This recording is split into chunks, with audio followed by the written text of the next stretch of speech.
Ang susunod na programa ay rated G. Ito ay pwede sa lahat ng manonood.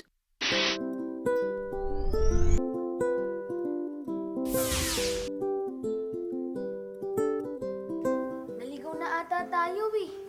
Ha? Dumaan na tayo kanina dito eh. Sigurado ka?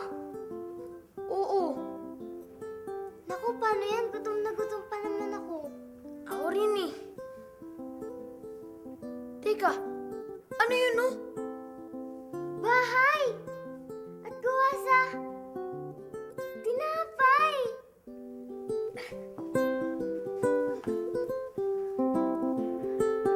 Wow!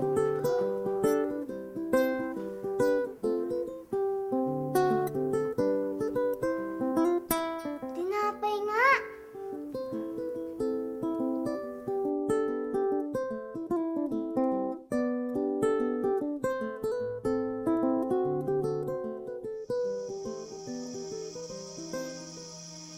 Ano yun? Hoy! Sandali! Hoy! Sandali! Hoy!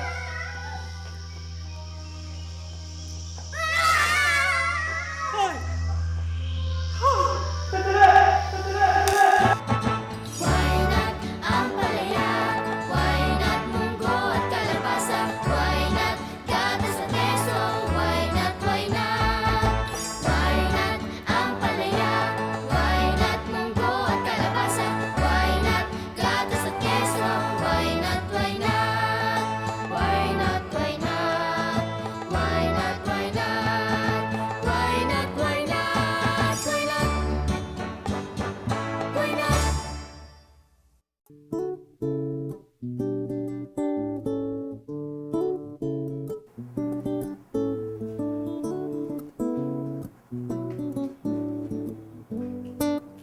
Tapos, ano ang mangyayari? Hindi sila papagalitan ng panadero. Aalukin pa sila ng mas madaming tinapay. Ikaw talaga? Nakakain ka na nga. Gusto mo pang kumain ulit.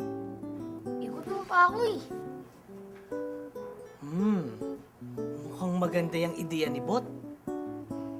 Aalukin pa kayo ng panadero ng tinapay. Mas marami pa tayong malalaman tungkol sa mga tinapay. Sige, tuloy mo yan. Ganda yan. Sandali! Oy! Huwag kayong matakot. Alam niyo ba na pwede ko sa inyo pakitang iba't ibang uri ng tinapay? Alam niyo ba ang sari-saring uri ng tinapay? Why not? Ang pangkaraniwang tinapay na alam natin ay ang pandesal at ang loaf bread. Oh, ano ang mga paborito niyong tinapay? Ako po piano, no? Ayan. Ako po, pandesal. Mamang panadero, paano po bang gumawa ng tinapay? Ang pangunahing sangkap sa paggawa ng tinapay ay ang harina at tubig. Kadalasan, dinadagdagan nito ng asin, taba o fats at pampaalsa tulad ng yeast at baking soda.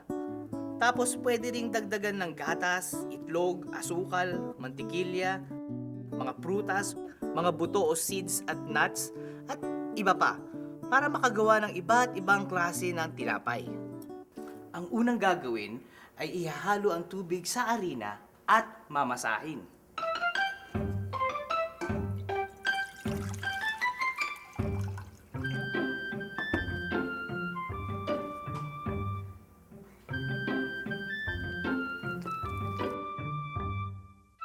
Una, paghalu-haluin ang mga tuyong sangkap.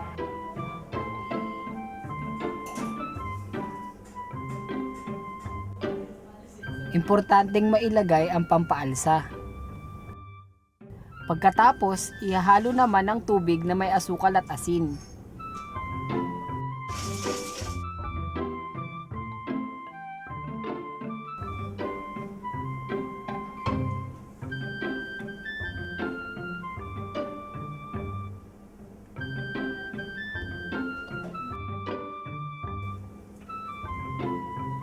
At saka mamasahin.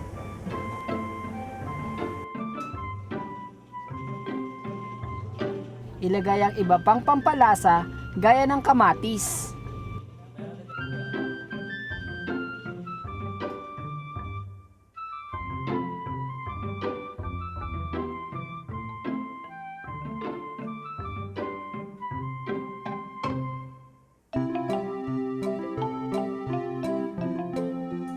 Pagkatapos masahe ng mabuti, ikokorte ito ayon sa klase ng tinapay na lulutuin. Pwede na nating ilagay sa oven.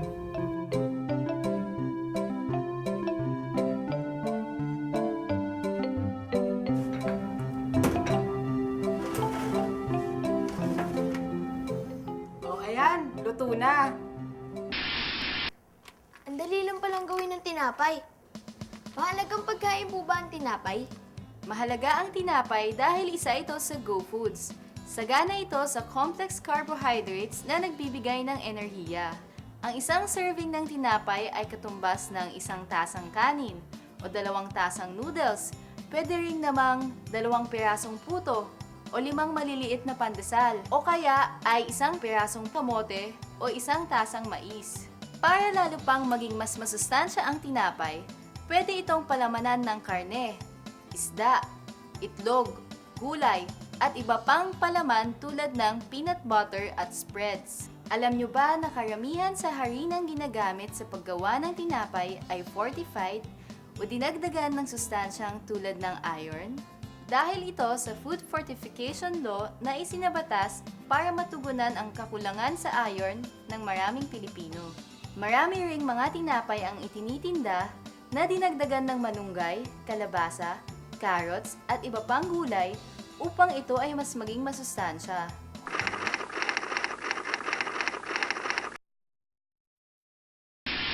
Ang paborito kong tinapay ay pandikoko. Monay na may palaman. Pianono, Spanish bread, brownies. Paborito ko pong tinapay ay pudding.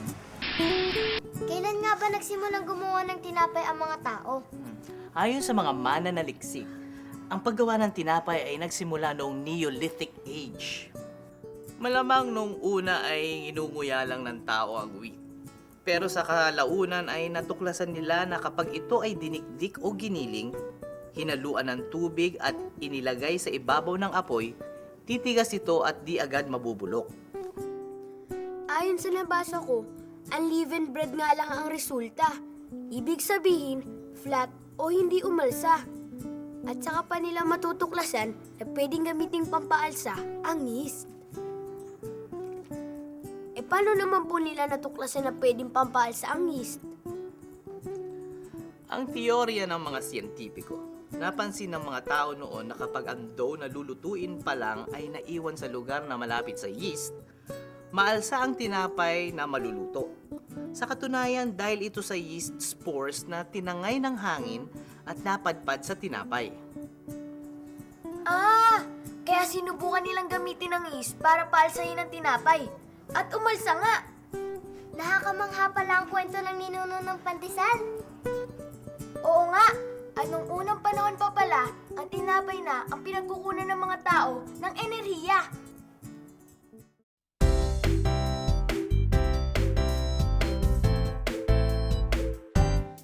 Kung sa ating paborito'y kanin, sa ibang dako ng daigdig, kailangan ay tinapay para di malupay-pay. Siksik sa enerhiya, fiber at vitamina, di agad nasisira.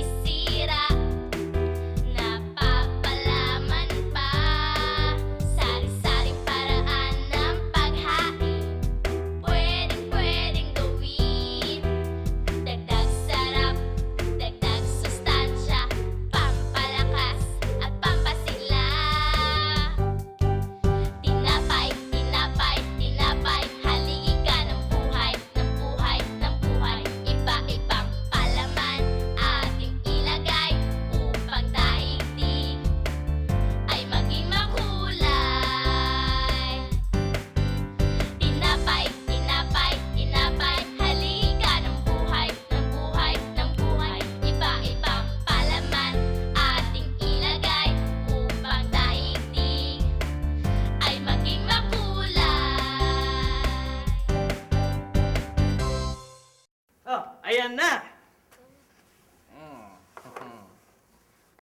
Pinakamasarap po talagang kainin ng tinapay kapag bagong luto. Talaga. Sana lagi na lang bagong lutong tinapay.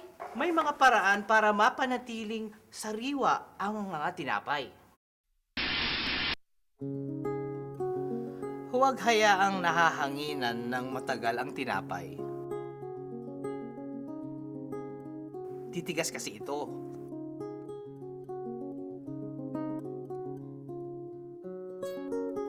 Ilagay ito sa lugar na tuyo.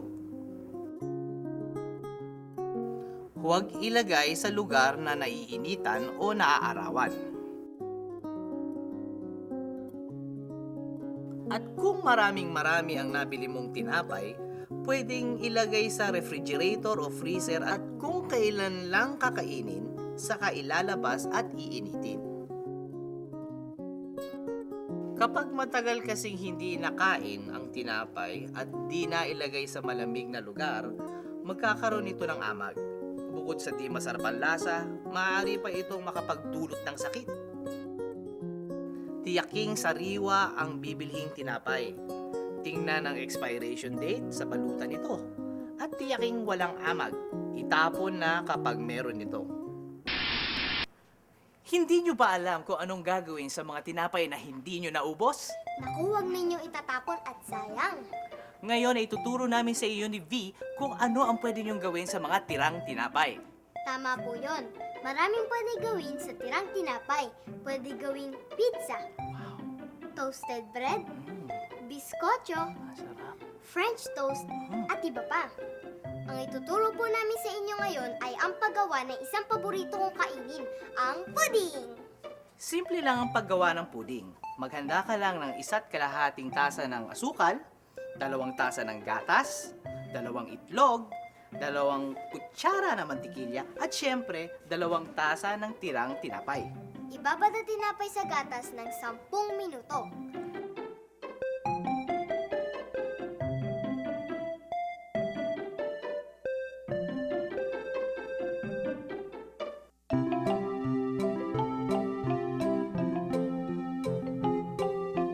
At gawing arnibal ang 1 tasa ng asukal at ilagay sa lyanera.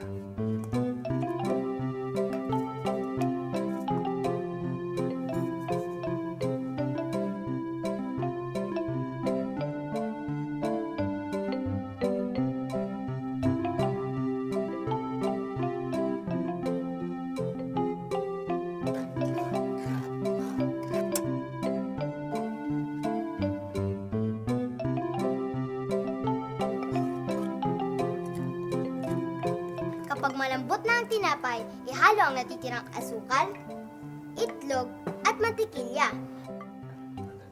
Pagkatapos ay ibuhos sa liyanera. At ilagay ito sa oven o sa steamer hanggang sa mabuo ang puding.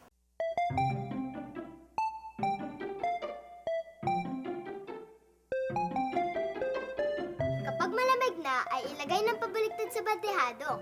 Sarap! At hindi pa nasayang ang tirang tinapay. Kain na! Marami pong salamat sa tinapay.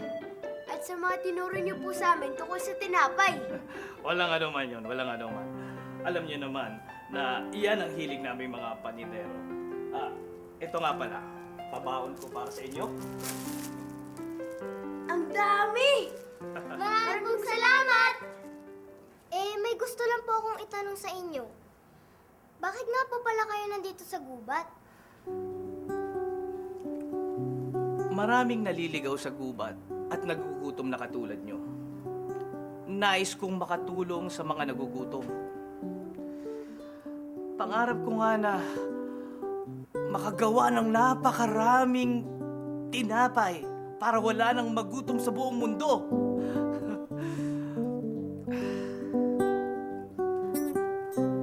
Ang ganda naman po nun. Sana po ay magtagumpay kayo. Salamat. O siya, humayo na kayo at mag-ingat kayo sa daan. Huwag kayong makakalimot na dumalaw dito, ha? Opo! Salamat po! Paalam! Paalam!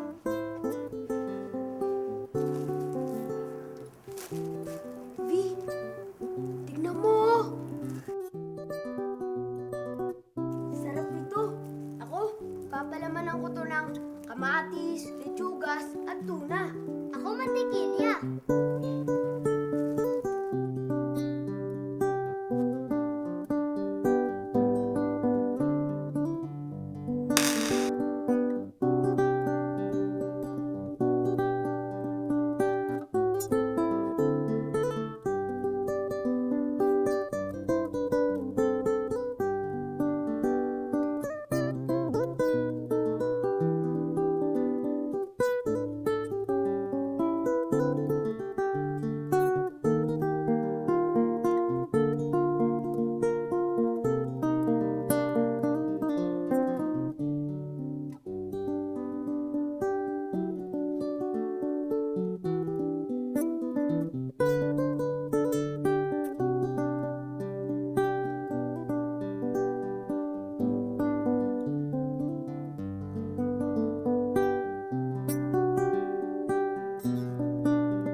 Siguruhing ligtas at malinis ang pagkain at inumin. Iwasto ang pag-iimbak at paghahanda. Panatilihing malinis ang bahay, lalo na ang kusina. At palaging maghugas ng kamay bago kumain at bago humawak ng pagkain. Wastong nutrisyon, alamin, gawin at palaganapin.